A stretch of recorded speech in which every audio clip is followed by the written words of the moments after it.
juice? That apple you're eating? Sweet? Well, if you like your fruits, you should thank the bees.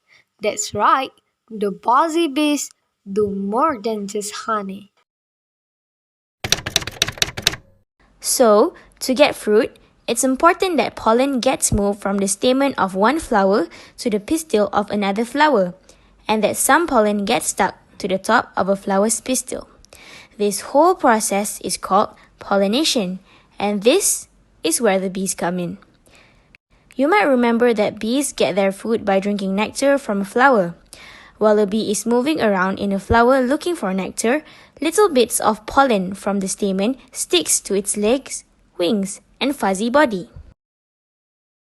Then it flies off to another flower to get more food.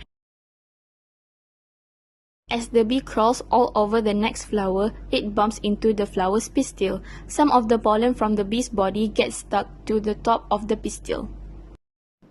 Then, if everything goes according to plan, in time, we'll get a nice piece of fruit. All of your favorite fruits start out this way, from tiny berries to giant watermelons, and that lovely apple you're having. What makes bees even more special is that Allah subhanahu wa ta'ala dedicated a whole surah in the Quran just for them.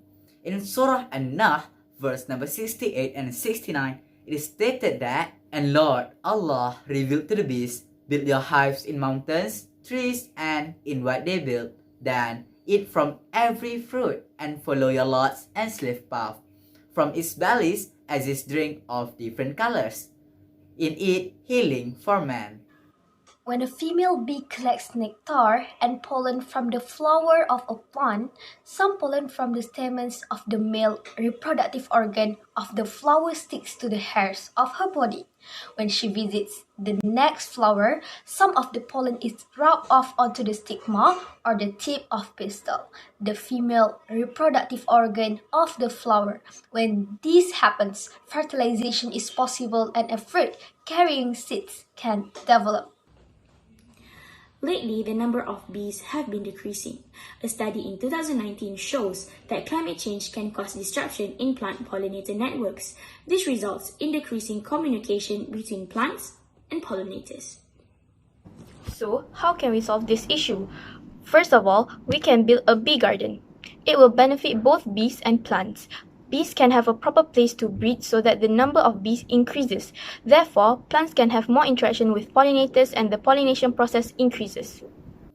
Another possible solution is bubble pollination. Scientists are working to identify alternative pollinators for agriculture over the years, as concerns might have mounted over dwindling insect populations. They believe that robot bees or tiny drones might replace actual honeybees as pollinators one day. But they might not be ready in time, right? Japanese scientists successfully used bubble pollinator to pollinate pear trees using the bubble without damaging flowers. Do you want to know an extra info? Norman Borlaug. He was the most well-known plant biologist that won the Nobel Prize.